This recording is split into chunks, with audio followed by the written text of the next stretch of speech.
Ang gamit, aray, mahina, di ba? Pero kung sakaling naipit ka kaya ng naipit ka kaya ng anvil, okay? Naipit siyang nila, bang! Nako, siguro kung kasiwa dinig yung boses mo. Okay? Nadurog yung daliri mo. Now, listen. That is the word agony na sinasabi rito. At gusto ko maunawaan po ninyo, buhay na buhay ang ating mentality dyan. At the moment na ikaw ay nasasaktan, parating bumabalik sa isipan mo ang mga bagay-bagay na na sana ako ay nagsisi ng aking mga kasalanan. Maniniwala ako, maraming tao, maraming pagkakataon na tayo ay abutan ka ng trucks, nakapagbasa ka ng trucks.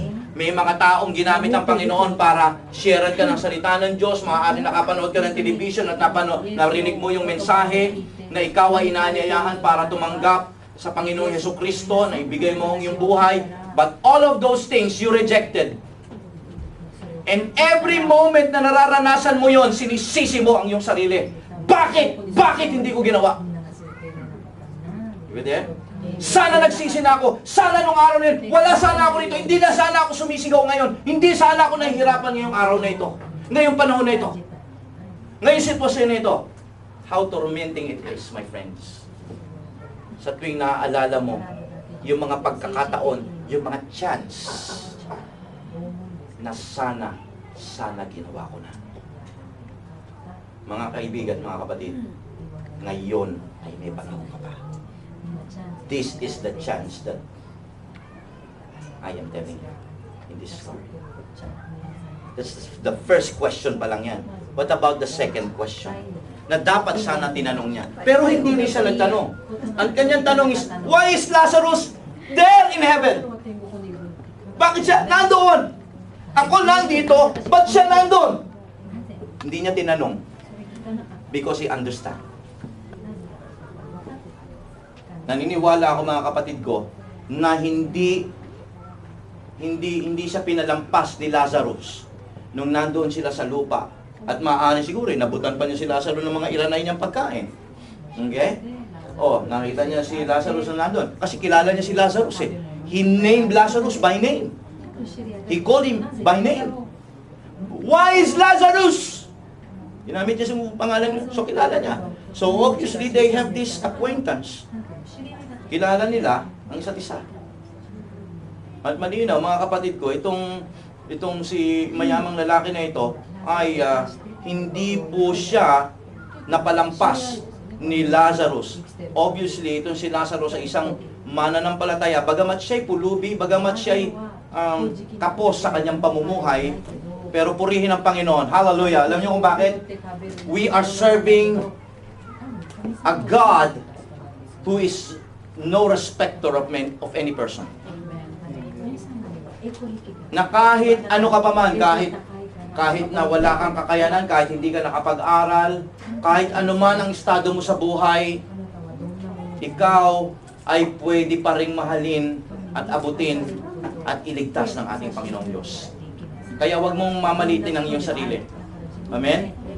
Huwag mong titingnan na siya'y nakakahigit kaysa sa akin. Huwag mong tingnan yung sarili mong ganyan. Why? Sapagkat sa mata ng Diyos, ikaw ay importante para sa Kanya. Sa mata ng Diyos, pare-pareho lang po tayo. Amen? At tingnan po natin itong si Lazarus. Si Lazarus po, obviously mga kapatid ko, bagamat siya ay walang sinabi sa buhay, pero may sinasabi naman ang kanyang bibig.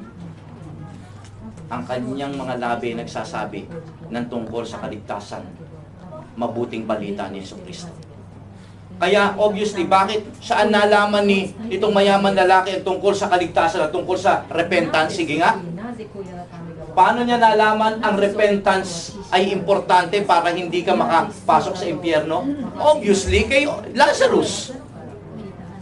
Maaaring nung inabutan niya si Lazarus ng kanyang mga iranay na pagkain, sa sobrang tuwa ni Lazarus, ano magasabi ni Lazarus? Silver and gold have I none, but I have something that I can give to you na magiging importante din sa'yo, and that is the salvation of Jesus Christ. Ang bait mo, makakilala ka sana sa Panginoon, magsisi ka lang ng iyong kasalanan. Kung ibibigay mo lang ang buhay mo sa Panginoon, kung babaguhin mo lamang ang iyong, siyempre, obviously na lalaki, ba't ako makikinig sa'yo? Well, okay? Sino bang, bakit ako makikinig sa'yo? Ako mataas ang pinag-aralan ko, ako, mayaman ako, tingnan mo nga ikaw. Yan ba ang born again Christian? Yan ba ang Kristiyano? Bakit kung totoong ikaw ay talagang sa Diyos ka, bakit ganyan ang estado ng buhay mo? Nandyan ba kayo? May sound familiar? Minsan tinatanong din natin ang ating sarili. Bakit nagkakaganito ako, Lord? Akala ko ba anak ko ako? Minsan tayo na mismo, okay, ang kumukondena sa ating sarili. Don't condemn yourself, my friends. Because alam po ninyo, mga kapatid, mas dapat kayong kaingitan kesa nitong mga taong ito.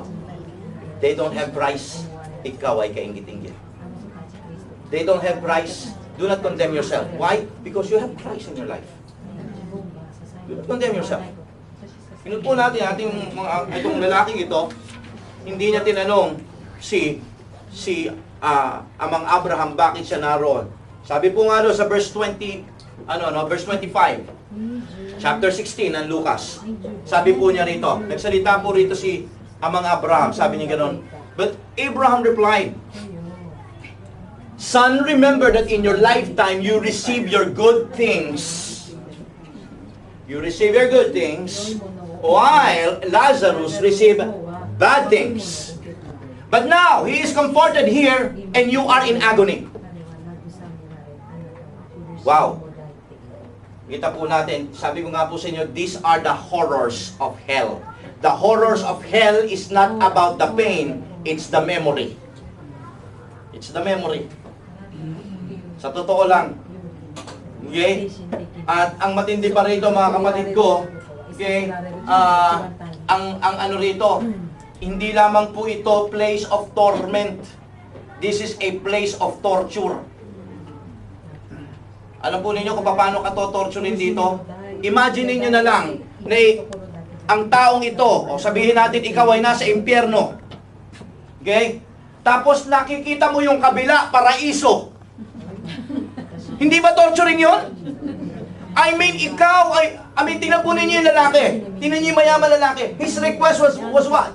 His request is, kahit idaw-daw na, siguro nakikita niya si Lazaro, umiinom ng, wow, talagang freshly squeezed orange juice. At nakikita niya yung pinaka hawak-hawak na baso, siguro ganyan kalaki. Okay? At talagang punong-puno ng mists. Okay? Sa sobrang lamig at talagang freshly squeezed. Okay? At hinihigop niya. Isn't that torturing na ikaw ay nandun sa impyerno, walang inuman, magpakailan pa man? Tandaan ninyo, ganun kahirap sa impyerno. Kaya kita po ninyo, we go to the third question na dapat niya itanong. Dapat, ang tanong niya rito, when is this torment going to end? Sabi ko nga po sa inyo, sa impyerno, walang QK. Okay? Walang QK. Hindi nyo maasahan. Okay? Si Satanas na, kreng, QK! Walang ganon. Sa langit,